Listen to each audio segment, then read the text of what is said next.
बिस्मिल्लाहिर्रहमानिर्रहीम। Dear students, Nabi Shabari here. अस्सलाम वालेकुम।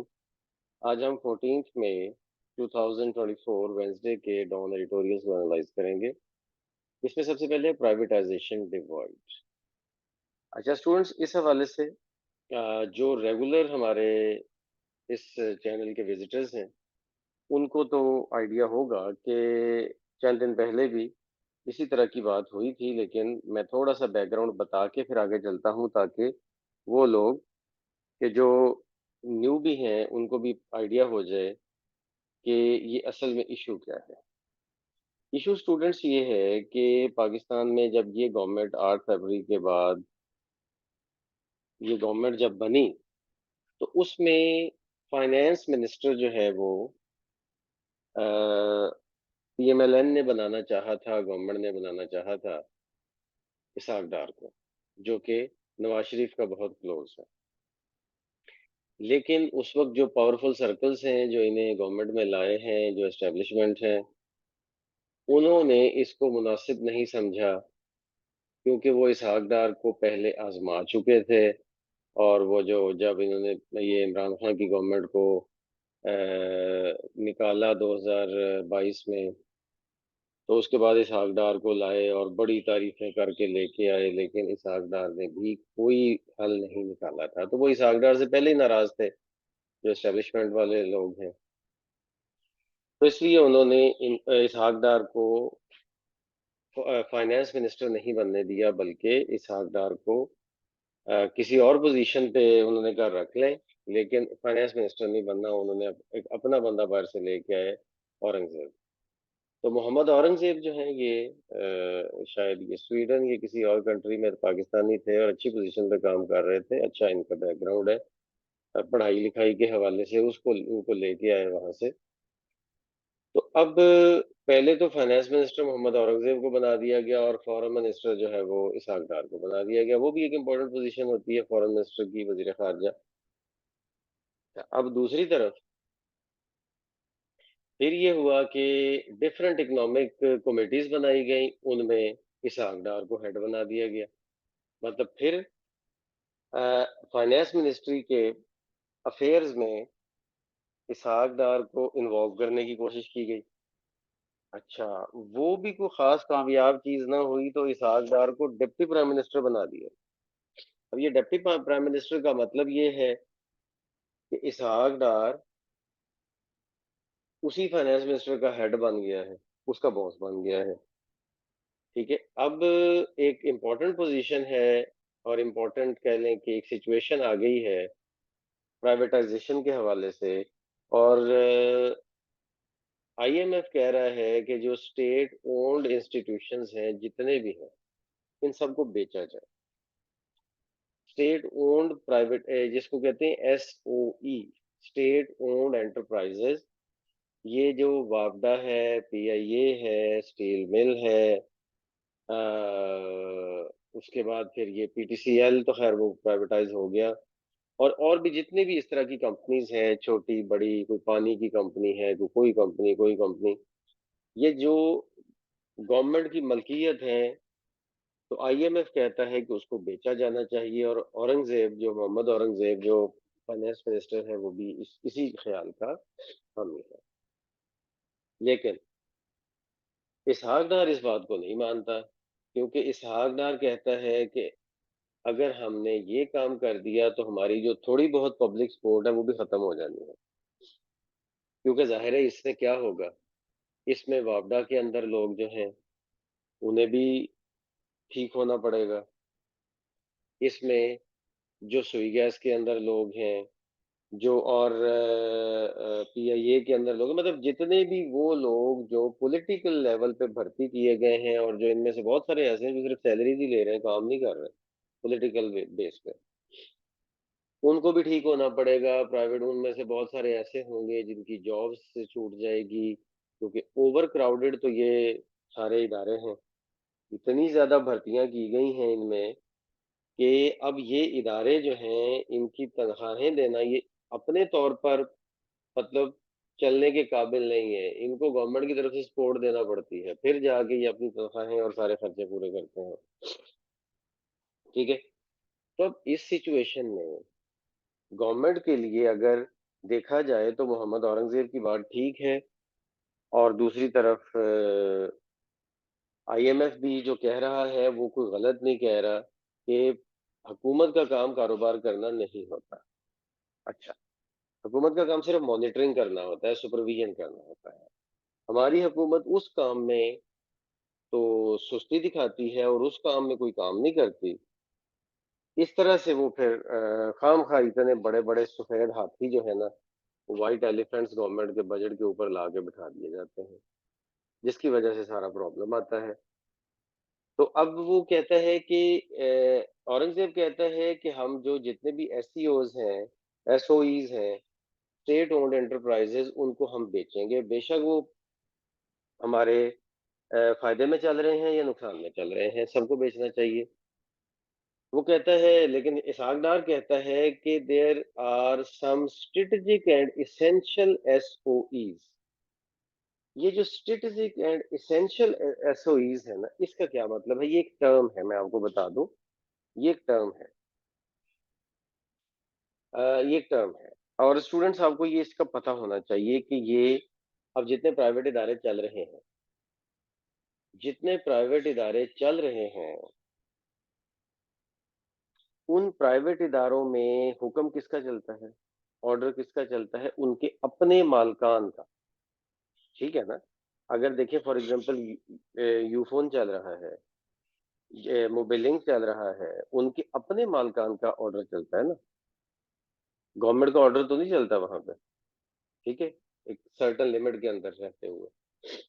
अच्छा, लेकिन वापडा के अंदर टोटल गवर्नमेंट का ऑर्डर चलता है, जो जो गवर्नमेंट चाहती है वो कर लेती है। इस तरह बाकी इदारों में भी, और पीआईए में भी। अच्छा, अब दूसरी बात ये है कि अगर मतलब स्टेट ओन्ड इंस्टीट्यूट, जो एंटरप्राइजेज हैं, जो स्टेट ओन्ड कंपनीज हैं, वो बनाई इसलिए जाती हैं ताकि बैलेंस क्रिएट कर किया जा सके। अब देखिए प्राइवेट इदारा जो है ना, मैं अगर पीआईए की एक जस्ट एक आपको एक मिसाल लेके ये बात समझाऊं कि पीआईए पाकिस्तान का अपना इदारा है। ठीक है, तो पाकिस्तान की गवर्नमेंट जो चाहेगी, जिधर चाहेगी, जिस तरह से चाहेगी, वो फ्लाइट ऑपरेशन पीआईए का रन कर लेगी। लेकिन जो प्राइवेट कंपनीज हैं, बेशक वो एयर ब्लू है, या शाहीन है, या भोजा है, या सियाल एयर है, ये सारी पाकिस्तान की कंपनीज मैंने गिनवाई हैं आपको। ये वो प्राइवेट कंपनीज हैं, इनको जहां बिजनेस नजर आएगा ये वहीं पे जाएंगी। ठीक है ना? मतलब ये है कि अब एयर ब्लू को जहां पे बिजनेस नजर आएगा, जहां पे इन्हें पता चलेगा कि हमें पैसेंजर्स मिलेंगे, फैसिलिटीज मिलेंगी, हमें को मुनाफा होगा, वहीं पे ये अपनी फ्लाइट्स लेके जाएंगी, किसी और जगह नहीं लेके जाएंगे। ठीक है, लेकिन पीआईए अपनी फ्लाइट दो मुसाफिरों के साथ भी ले जाएगी स्कर्दू, गिलगित, ठीक है, या मुजफ्फराबाद, मतलब उन इलाकों में पीआईए भी जाएगी जहां पे स्ट्रेटजिकली, जहां पे हमारी सोच के मुताबिक हमारे स्ट्रेटेजिक कंसर्न्स है, स्ट्रेटेजिक रिलेशंस है। बेशक वहां से बिजनेस मिले या ना मिले, बेशक वहां से बिजनेस मिले या ना मिले, पीआईए वहां पे जाएगी जाएगी। कर दूं, मतलब जाहिर है, अगर प्राइवेट कंपनीज को देखा जाए तो प्राइवेट कंपनीज तो अपना ऑपरेशन खत्म कर देंगी कि यहाँ से हमें रेगुलर बेसिस पे मुसाफिर नहीं मिलते, तो इसलिए हम नहीं जाएंगे। ठीक है, तो इसलिए एक यूनिटी कायम रखने के लिए फिर गवर्नमेंट को अपने इदारे बनाना पड़ते हैं, और बना के उस काम को चलाना पड़ता है। लेकिन अब देखा जाए तो गवर्नमेंट अपने इदारे बना के उसके अंदर इतना बोझ डाल देती है उन इदारों को कि उन इदारों का खुद से संभलना मुश्किल हो जाता है। ये है असल प्रॉब्लम। या तो गवर्नमेंट अपना बोझ ना डाले कि खाम खा के एम्प्लॉयज भर्ती ना करे वहां पे, अपने सियासी बेसिस पे भर्तियां ना करे, तो फिर तो चले कोई लॉजिकल बात है। अच्छा, और दूसरा हाल क्या है कि अगर किसी तरह के किसी इदारे को प्राइवेटाइज कर भी दिया जाए, तो साथ ये रिस्ट्रिक्शन रखी जा सकती है कि ये रेगुलर बेसिस पे इसकी मॉनिटरिंग होगी, और ये मतलब इन इलाकों में फ्लाइट्स जानी शुरू होंगी, लाजमी जाएंगी। ठीक है, इसी तरह से वापडा है, अगर कोई दूर दराज के इलाकों में वापडा को किसी गांव साइड पे बिजली लेके जानी मकसूद हो, और वहां से जितनी बिजली की इनकम आनी है, बिल आने हैं लोगों से, वो कम हो, और वहां बिजली पहुंचा के लोगों को फैसिलिटेट करने के लिए खर्चा ज्यादा आता हो, तो वापडा गवर्नमेंट ओन्ड इंस्टीट्यूशन है, वापडा तो ये करेगा। प्राइवेट इदारे तो कोई नहीं करेगा। लेकिन जाहिर है इसका भी हल मौजूद है कि गवर्नमेंट इस तरह के प्रोजेक्ट को सब्सिडाइज कर दे फिर। मतलब बात ये है कि प्राइवेटाइजेशन ओवरऑल नेशन के नुकसान में नहीं होती, फायदे में ही होती है। लेकिन बात ये है कि उसके ऊपर मॉनेटरी जो उसकी मॉनिटरिंग है, और जो सर्विसेज है, जो सुपरविजन है, वो बड़ी जरूरी हो जाती है। अच्छा, लेकिन दूसरी तरफ से गवर्नमेंट का नुकसान ये होता है कि गवर्नमेंट की पॉलिटिकल बेस कम होती है। ठीक है। ये जो गवर्नमेंट का जो एक वो होता है ना, एक हवा होता है गवर्नमेंट का, वो ज्यादा हवा गवर्नमेंट के मुलाजमीन की वजह से ही होता है। ठीक है। और अक्सर जो गवर्नमेंट के मुलाजमीन होते हैं वो गवर्नमेंट की पॉलिसीज को वही ज्यादा सपोर्ट कर रहे होते हैं। और गवर्नमेंट को जब मुलाजमीन कम होते हैं तो गवर्नमेंट को पता चलता है कि यस, हमारी सपोर्ट बेस कम हो गई है। ये असल में एक बैकग्राउंड है सारी चीज का, जिस वजह से फाइनेंस मिनिस्टर चाह रहा है कि ये प्राइवेटाइजेशन हो जानी चाहिए, और सारी प्राइवेटाइजेशन होनी चाहिए। असल में 40 इदारे हैं जो कि प्राइवेटाइज करने का प्लान है। ठीक है। लेकिन अब जब से ये इसहाकदार जो हैं, इन्होंने अपने इसमें सोच अप्लाई करना शुरू की है, तो ये प्राइवेटाइजेशन का प्रोसेस रुक गया है, स्लो पड़ गया है। और अब एक डिवाइड नजर आ रही है। इसहाक कुछ कह रहा है, जो कि डिप्टी प्राइम मिनिस्टर है, उसकी बात भी रद्द नहीं हो सकती। फाइनेंस मिनिस्टर कुछ कह रहा है, उसकी बात भी रद्द नहीं हो सकती। लेकिन फाइनेंस मिनिस्टर की सपोर्ट वोट की बेस पे नहीं है, इसलिए उनको परवाह ही कोई नहीं। ठीक है। वो जो भी आईएमएफ कह रहा है वो कर रहे हैं। और जाहिर है सब कुछ जो आईएमएफ कहता है वो किया भी नहीं जा सकता। लेकिन बहरहाल ये है कि वो पावरफुल सर्कल्स जिनकी सपोर्ट औरंगजेब को हासिल है, मोहम्मद औरंगजेब साहब को, वो पावरफुल सर्कल्स तो जाहिर है वही करना चाहेंगे कि जिनमें उनको अपना फायदा नजर आता है। वो नहीं देखेंगे पॉलिटिकल बेस को या किसी भी चीज को। तो इसलिए ये जो 40 ऐसे एसओईज हैं, अब कोशिश की जा रही है कि इनकी तादाद कम की जाए, और प्राइवेटाइजेशन जो है वो अगर हो भी तो कम इदारों की हो, बहुत ज्यादा इदारों की ना हो। तो बहरहाल अब कुछ कहा नहीं जा सकता कि किधर ये ऊंट किस करवट बैठेगा। ठीक है। लेकिन जाहिर है कि फाइनल डिसीजन जिस कमेटी ने लेना है, वो कमेटी को हेड कर रहे हैं, जो कैबिनेट कमेटी फॉर प्राइवेटाइजेशन है उसको हेड कर रहे हैं मोहम्मद औरंगजेब, जो फाइनेंस मिनिस्टर है। लेकिन वो जब कोई डिसीजन करेंगे, और डिसीजन करने के बाद प्राइम मिनिस्टर के बाद अप्रूवल के लिए भेजेंगे, तो उस पर साइन जो है फॉर्मली वो तो शहबाज शरीफ ने करने हैं। और डिप्टी प्राइम मिनिस्टर ये है इसहाक डार। तो वो साइन ना करे तो फिर भी मामला खराब है। मतलब अभी तक ये गेम उलझी हुई है, इसीलिए हमारे एडिटर ने इसका नाम रखा है इस आइडिया का, प्राइवेटाइजेशन डिवाइड। ठीक है। तो अभी कुछ समझ नहीं आ रही कि ये मामला जाएगा किधर।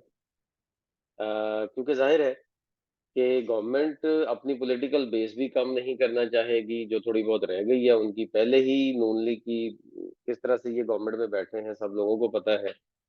तो अब उनको ये भी पता है कि हम ज्यादा रेजिस्ट नहीं कर सकते, क्योंकि हम ऑलरेडी फॉर्म 47 पे बैठे हुए हैं। और साथ उनको ये भी डर है कि अगर हम ज्यादा ही बातें मानेंगे पावरफुल सर्कल्स की, तो हमारी जो थोड़ी बहुत पॉलिटिकल बेस है वो और कम हो जाएगी, तो हम तो फ्यूचर में और बहुत नुकसान में चले जाएंगे। तो जो थोड़ी बहुत पॉलिटिकल बेस बनाने की या इम्प्रूव करने की बातें करते हैं वो नवाज शरीफ साहब करते हैं। ठीक है। जो एस्टेब्लिशमेंट की बातों को फोकस करने की, उनको मानने की कोशिश करते हैं, जो वो शहबाज शरीफ साहब करते हैं। उनके घर के अंदर ही डिवाइड है। अब ये बात किस करवट जाएगी कोई समझ नहीं आती फिलहाल। इसीलिए एट द एंड हमारे जो एडिटर हैं उन्होंने भी कहा है कि it could be anybody's guess. अब ये बात किस पोजीशन पे जाके खत्म होगी और ये कैसे होगा, ये भी कुछ समझ नहीं आ रही। लेकिन फिलहाल जो औरंगजेब साहब और इसहाक डार साहब जो उनके दरमियान में टेंशन्स हैं, वो अभी तक तो अपनी जगह पे कायम हैं, जिसकी वजह से हम ये कुछ भी नहीं कह सकते कि अभी क्या होगा, ये सिर्फ अंदाजा ही लगाया जा सकता है। अच्छा, इसमें अगर हम देखें तो टसल का मतलब जद्दोजहद लिखा हुआ है, लेकिन असल में टसल का मतलब जो है ना, वो यहाँ पे जो आएगा उसका मतलब होता है तनाज़ा, प्रॉब्लम। जद्दोजहद भी होती ज़ाहिर है, स्ट्रगल है, कोई हर बंदा, वो इसहाक डार अपनी कोशिश कर रहा है और औरंगजेब अपनी कोशिश कर रहा है, तो बीच में दोनों अपनी अपनी जद्दोजहद ही कर रहे हैं ना, लेकिन असल में तो ये टसल है, ये तनाज़ा है। फिर इनएविटेबल एक अच्छा वर्ड है, वो आप जरूर यूज करें, नागुज़ीर बहुत जरूरी। डिप्लीट का मतलब कम होना, ठीक है, खाली करना, कम कम करना। ड्विंडलिंग, कम होती हुई। ड्विंडल का मतलब होता है कम होना, लड़खड़ाना, और ड्विंडलिंग कम होती हुई। फिर उसके बाद है जी, जो एक अच्छा वर्ड जो आप जरूर आगे यूज कर सकते हैं, ट्यूटिलेज। यस, आईएमएफ ट्यूटिलेज यहाँ पे यूज हुआ वर्ड, ये देखिए ना, आईएमएफ ट्यूटिलेज। आईएमएफ ट्यूटिलेज का मतलब ये है कि प्राइवेटाइजेशन अंडर द आईएमएफ ट्यूटिलेज का मतलब है कि आईएमएफ की सरपरस्ती के अंदर प्राइवेटाइजेशन। ठीक है, तो ट्यूटिलेज सरपरस्ती, रहनुमाई। ये ट्यूटरिंग का वर्ड, ट्यूशन का वर्ड इसी से निकला है ना। अच्छा, फिर उसके बाद आगे एलिवेशन, तरक्की। तरक्की एक अच्छा वर्ड है, एलिवेशन। आप जरूर इसको, एलिवेशन का मतलब वही कि उसको डिप्टी प्राइम मिनिस्टर बना दिया, तो वो एलिवेशन है अच्छा, उसको बेहतर पोजीशन पे ले गया। इमर्ज का मतलब होता है सामने आना, नमूदार होना, जाहिर होना, निकलना। ठीक है, बेल आउट माली मदद होती है। ये बेल आउट पैकेज वो होता है जो कि गवर्नमेंट अपनी फाइनेंस मिनिस्ट्री के थ्रू, जो नुकसान में इदारे जा रहे होते हैं, उनको गवर्नमेंट जो सपोर्ट देती है उसको कहते हैं बेल आउट पैकेज। अच्छा, इसके बाद सेकंड अगर एडिटोरियल हम देखें, तो वो है एजे के protest. Azad Jammu and Kashmir, Muzaffarabad और बाग और डिफरेंट सिटीज में जो प्रोटेस्ट हो रहे हैं, वो किस वजह से हो रहे हैं, वो जी हैं कि जो लोकल लोग हैं, वो अपने आप को, आजाद जम्मू एंड कश्मीर के जो लोग हैं, वो अपने आप को डिप्राइव फील करते हैं। वो ये फील करते हैं कि लोकल लेवल पे जो लोकल मसाइल हैं उनकी तरफ तवज्जो नहीं दी जा रही। असल में ना बात ये है कि इस मसले की जड़ आज नहीं है, ये बहुत पुरानी है, ये बहुत पुरानी है। ठीक है, तो अब वो जो पुरानी है वो कैसे, थोड़ा सा आप इसका बैकग्राउंड जरा चेक कर लें कि आजाद कश्मीर और दूसरी तरफ से गिलगित बल्तिस्तान, ये इन दोनों जगहों पे आप जरा हिस्टोरिकली चेक करें, तो जब भी इलेक्शन होते हैं, इनके इलेक्शन पाकिस्तान के जनरल इलेक्शन के साथ नहीं होते, इनके अपना अपना टाइम है। अच्छा, अब जब इनके इलेक्शन हो रहे होते हैं ना, तो उस टाइम पे कोई ना कोई पाकिस्तान के अंदर ओवरऑल स्टेबल गवर्नमेंट्स मौजूद होती हैं, कोई ना कोई गवर्नमेंट चल रही होती है। अब जैसे पिछले इलेक्शन इनके हुए थे, तो इमरान खान की गवर्नमेंट चल रही थी, जीबी के, और आजाद कश्मीर के भी। अच्छा, और आप जरा हिस्ट्री चेक करें, आपको पता चलेगा कि जिस तरह की गवर्नमेंट ओवरऑल पाकिस्तान में चल रही होती है, उसी तरह उसी पार्टी की गवर्नमेंट उधर आती है, गिलगित बल्तिस्तान में भी और इधर आजाद कश्मीर में भी। इन दोनों जगहों पे उसी तरह की गवर्नमेंट आती है। तो ये क्या, ये महज इत्तेफाक है? क्या वहां के लोग जो हैं वो किसी कुछ सियासी सोच नहीं रखते? क्या गिलगित बल्तिस्तान और आजाद कश्मीर की अगर हम लिटरेसी रेट चेक करें, तो वो ओवरऑल पाकिस्तान के सारे प्रोविंसेस से ज्यादा है, सब प्रोविंसेस में। इवन पंजाब की का जो ओवरऑल एवरेज लिटरेसी रेट है, उससे ज्यादा है गिलगित बल्तिस्तान का और आजाद कश्मीर का। तो क्या वहां के लोग कोई सियासी सोच नहीं रखते? रखते हैं, लेकिन याद रखें वहां पे हमेशा रिजल्ट्स को मैनिपुलेट किया जाता है। और चूंकि आबादी कम होती है, सब्सिडीज वहां पे बहुत ज्यादा दी जाती हैं, छोटी छोटी चीजों पे, आटे पे, बिजली पे, हर चीज पे सब्सिडी होती है वहां पे, और बहुत ज्यादा होती है। तो आम लोगों को परवाह ही नहीं होती, आम लोगों को परवाह ही नहीं होती। कि हमारे मैंडेट को चुराया गया है या नहीं। उन्होंने कहा बस ठीक है, और वो भी इस बात को काफी हद तक मान चुके हैं। वहां के जो पावरफुल सर्कल्स हैं इस बात को मान चुके हैं कि हुकूमत तो उसी की आनी है जो इस्लामाबाद में हुकूमत में होगा। आमतौर पर यही होता है। अच्छा, जब वो हुकूमत उसी की आनी होती है, तो हुकूमत जब उसी की आनी होती है जो इस्लामाबाद में है, तो फिर होता पता है क्या है? कि जो किसी भी इलाके के इलेक्टेबल्स होते हैं, जो स्ट्रॉन्ग पॉलिटिशियंस होते हैं ना, वो फिर उसी पार्टी को ज्वाइन कर लेते हैं। इसलिए आपको नजर आता है कि एक उम्मीदवार एक इलेक्शन में नून लीग की तरफ से था, तो अगली दफा वो पीपी की तरफ से था, उससे अगली दफा वो पीटीआई की तरफ से था। ये पिछले इलेक्शंस में आप देख लें। तो अब चूंकि वहां पे रिजल्ट्स को मैनिपुलेट किया जाता है और लोगों की उसका सोच का ख्याल नहीं रखा जाता था, तो लोग भी इतना टेंशन में नहीं थे। और फिर क्या होता था कि जिन लोगों को लाया जाता था उन्हें बड़ी बड़ी मिनिस्ट्रीज दी जाती थी। ठीक है। मतलब जितनी मिनिस्ट्रीज टोटल पूरे पाकिस्तान को चलाने के लिए हैं, उतनी सिर्फ आजाद कश्मीर को चलाने के लिए हैं। और ये जरा जहन में रख लें कि पूरे आजाद जम्मू एंड कश्मीर की जो पूरी स्टेट की जो आबादी है, वो सिर्फ रावलपिंडी डिवीजन की आबादी से कम है।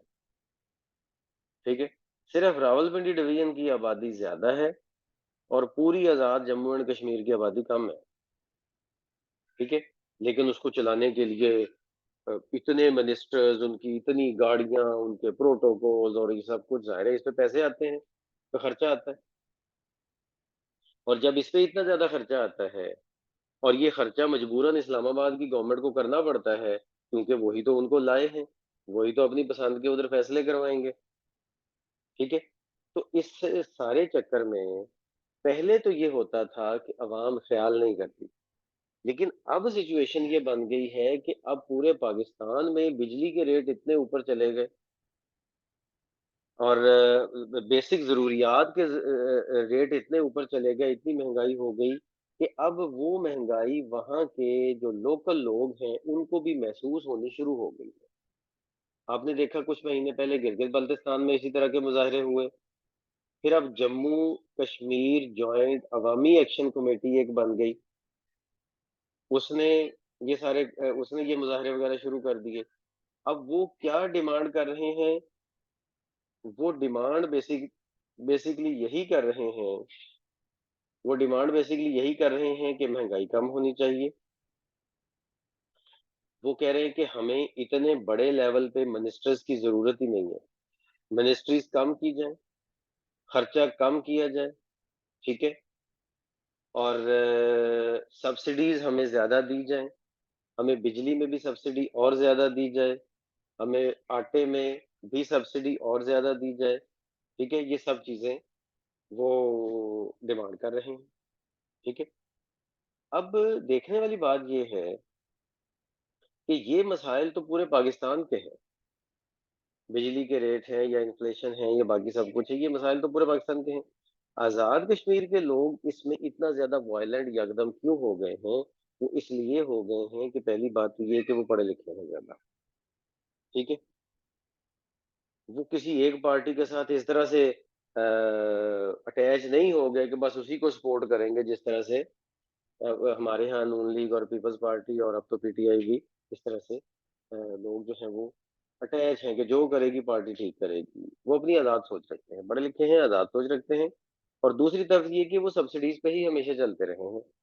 और अब सब्सिडीज जब गवर्नमेंट को कम करना पड़ी है, तो जाहिर है उनको पता चला है कि असल रेट क्या है चीजों के। ठीक है। तो अब इसलिए ये मामला उलझा हुआ है, लेकिन बहरहाल गवर्नमेंट ने इस सारे मामले में अभी जो मंडे को 23 बिलियन रुपीस आजाद कश्मीर गवर्नमेंट को ट्रांसफर कर दिए हैं। और आजाद कश्मीर गवर्नमेंट ने मंडे को ही लंबी चौड़ी सब्सिडी का ऐलान कर दिया था, जिसमें कि बिजली का यूनिट पहले 100 यूनिट 3 रुपए, फिर 100 से 300 रुपए तक के यूनिट 5 रुपए फी यूनिट, और 500 से ज्यादा जो है फिर वो मेरे ख्याल 7 रुपए या 10 रुपए। तो मतलब इतनी हैवी सब्सिडी। और डू यू नो कि पाकिस्तान में रेट क्या चल रहा है? 39 रुपीज पर यूनिट पाकिस्तान में ओवरऑल बिजली के रेट चल रहे हैं, और किधर 3 रुपए। हैवी सब्सिडी दे दी गई है। अब देखें इसके हालात क्या बनते हैं। उम्मीद यही है कि अब चीज़ें जो हैं वो सेटल हो जाएँगी, लेकिन लोगों का सिर्फ़ ये महँगाई और सब्सिडी वाले मामले पे नहीं, और भी इधर एक उनका कंसर्न है, और उनका कंसर्न ये है कि लोकल जो लॉ मेकर्स हैं, वो जब इलेक्ट होके चले जाते हैं, तो वो दोबारा अपने इलाकों का रुख ही नहीं करते। उन्हें पता ही नहीं चलता कि क्या मसाइल हैं, क्या इश्यूज़ हैं। सारे जो है ना वो मसाइल उसी तरह से ही रहते हैं।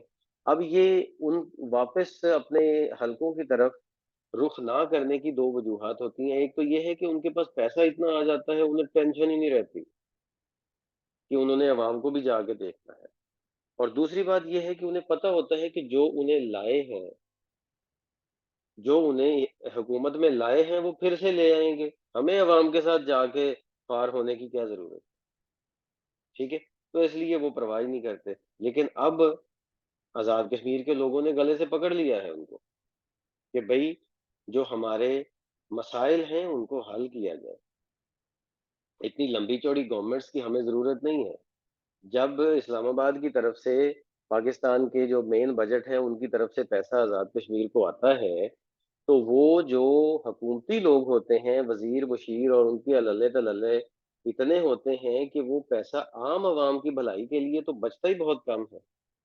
तो इसलिए फिर जो अ, लोग हैं, वहाँ पे मुतालबा कर रहे हैं कि बिल्कुल किसी भी तरह से हमें ज़रूरत नहीं है लंबी-चौड़ी कैबिनेट्स की, और हमें बुनियादी मसाइल हमारे हल करके दिए जाएँ। This is actually the game. और ये एक बहुत मतलब तरीके से ये सारा मामला जो है वो अ, हल करना पड़ेगा। और एंड पे हमारा जो एडिटर है उसने ये कहा है कि ये वाले यकदम से तो मसाइल पैदा नहीं होते ना, किसी भी इलाके में। तो चाहिए ये कि इसको, इस सारे मसाइल को, मसाइल जब अभी सर उठा रहे हों, तो ही उनको हल कर दिया जाए। ये ना हो कि मसाइल जब इस तरह से फट पड़े तो उनको हल किया जाए।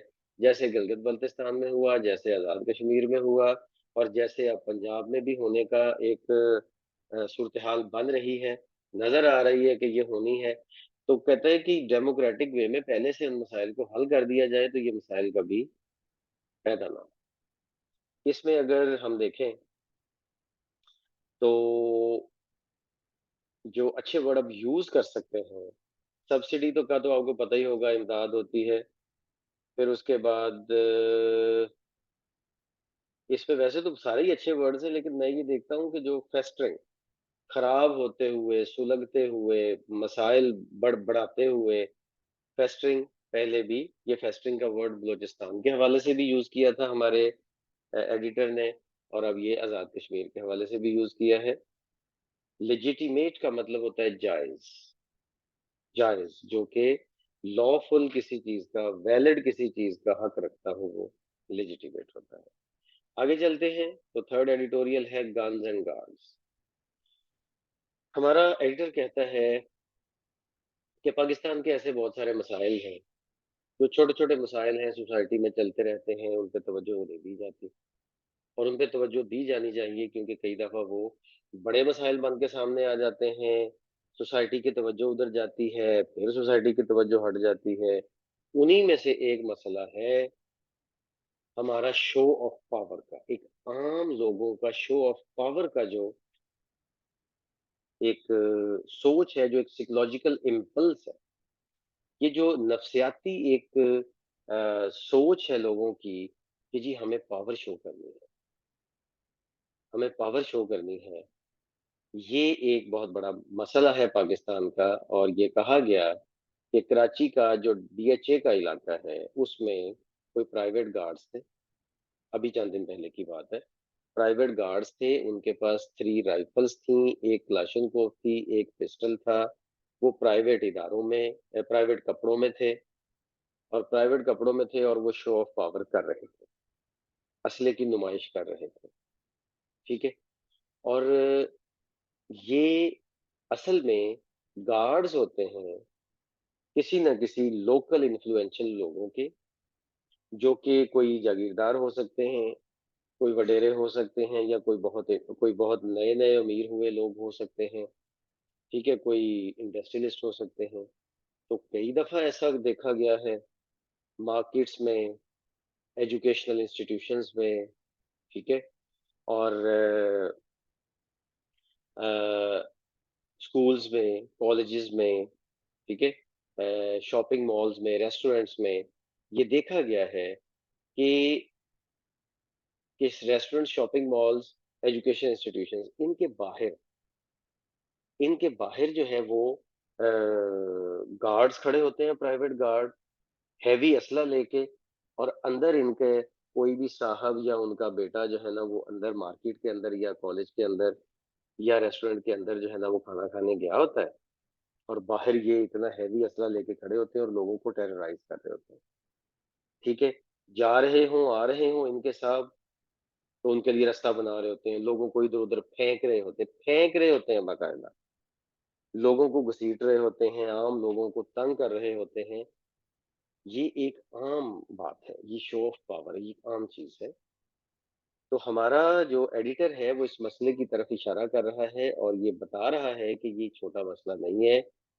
ये असल में क्या है ये असल में एक सिविलाइज सोसाइटी में जब सिविल वॉर स्टार्ट होती है, तो उस सिविल वॉर स्टार्ट होने के इब्तदाई अनासिर ये होते हैं कि जब प्राइवेट लोग असला लेकर नुमाइश शुरू कर देते हैं। अफगानिस्तान में इसी तरह से हुआ, जब प्राइवेट लोग असला लेके असले की नुमाइश शुरू कर देते हैं, तो फिर क्या होता है, एक ट्रेंड सा बनना शुरू हो जाता है। और जो जरा और छोटे लेवल के लोग होते हैं, थोड़े से इनसे छोटे लेवल के, वो भी एक अपना कोशिश शुरू कर देते हैं। जिनके पास असला होता तो है, लेकिन वो शो नहीं कर रहे होते, वो भी शो ऑफ करना शुरू कर देते हैं। फिर इसी तरह से कई दफा प्रॉब्लम्स पैदा होने शुरू हो जाते हैं, फायरिंग भी होती है, कुछ जानें भी चली जाती हैं इस तरह के मामलात में। और अगर हुकूमत की ग्रिप और कमजोर पड़ रही हो, तो यही मामलात बड़े बड़े हो जाते हैं और सिविल वॉर शुरू हो जाती है। ठीक है, और इसी तरह की सिविल वॉर हम कराची में थोड़ी बहुत तो देख चुके हैं, लेकिन उसको कंट्रोल कर लिया गया टाइमली। बट ये पूरे मुल्क को भी अपनी लपेट में ले सकती है।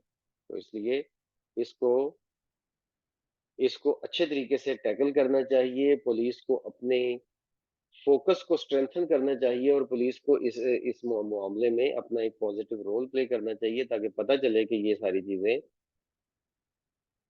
चीजें जो है वो सोसाइटी में ये रुझान जो है वो बढ़ने से रुक रहा है। क्योंकि ये सोसाइटी में अगर रुझान बढ़ना शुरू हो गया, तो ये बहुत सोसाइटी के लिए नुकसानदेह हो जाएगा। जी, तो इसमें जो अच्छे वर्ड्स हैं जो आप यूज कर सकते हैं, grass roots level. Grass roots level होता है बुनियादी, जो मेयार होता है बुनियादी लेवल, बिल्कुल आम, जो आम इंसान के लेवल पे होता है। फिर उनके उसके बाद वल्गर होता है जी, वल्गर, तरबियत से महरूम, अच्छा इसकी डिस्क्रिप्शन दी गई है। बैड मैनर्ड, जिसका कोई मतलब तरबियत ना हो, अनट्रेन्ड किस्म का। वायलेट का मतलब होता है खिलाफ वर्जी करना। सब्सिक्वेंटली होता है जिस चीज के बाद कोई चीज होती है तो वो सब्सिक्वेंटली होती है, कि उसके बाद ये कुछ हो गया। इनकॉन्सिक्वेंशियल का मतलब होता है बगैर नतीजा, बेनतीजा खत्म हो जाना। मतलब ये है कि एफर्ट्स जो गवर्नमेंट की हैं वो इनकॉन्सिक्वेंशियल नहीं होनी चाहिए। यहाँ पे यही बताया जा रहा है ना कि दिस डेवलपमेंट में सीम इनकॉन्सिक्वेंशियल, के लोगों ने, पुलिस ने उनको अरेस्ट तो कर लिया, लेकिन पैसे दे के फिर छोड़ देंगे, तो ये इनकॉन्सिक्वेंशियल ही होगा ना, इसका नतीजा तो कोई नहीं निकलेगा। कल वो फिर ऐसा करेंगे, फिर पैसे दे के छूट जाएंगे। ठीक है, इंटीमिडेटिंग का मतलब होता है डराने वाला, डराने धमकाने वाला, इंटीमिडेटिंग। और ये एक अच्छी टर्म है, आप यूज तो कर सकते हैं लेकिन को बहुत ज्यादा नहीं, लेकिन मैं समझता हूँ कि आपको जरूर इसका पता होना चाहिए। ठीक है, इसका है जी नोवोरीश। नोवोरीश का मतलब होता है नौ दौलतिये, नहीं कहते जिसे हम अपनी टर्म में अक्सर यूज करते हैं, नौ दौलतिये लोग जी नए नए अमीर हुए हैं। और जो नौ दौलतिये होते हैं, जो खानदानी लोग नहीं होते ना, वो अपनी पावर का, अपनी दौलत का खामखा इजहार करते हैं। आपको सोना पहने हुए देख के लोग बड़े आम चलते नजर आ जाएंगे, वो लोग ये शो कर रहे हैं, ये शो कर रहे हैं अपनी दौलत को, तो ये नोवरीश है, नौ दौलती है जिन्हें बोलते हैं। इरेडिकेट का मतलब खात्मा करना। इसको भी आप अपने डिक्शनरी में ऐड करें। जेपरडाइज, इसमें जेड लिख लें, एस लिख लें, एक ही बात है। जेपरडाइज का मतलब होता है तबाह करना, खतरे में डालना किसी चीज को। बहुत अच्छे अच्छे वर्ड्स इसमें यूज किए गए हैं, क्योंकि ज्यादा सोशल लेवल की ये बात थी, तो सोशल लेवल में ये अच्छे वर्ड्स हैं जो आप अपने एसेज में बहुत अच्छी तरह यूज कर सकते हैं। तो स्टूडेंट्स के लिए इतना ही। Thank you. Allah Hafiz.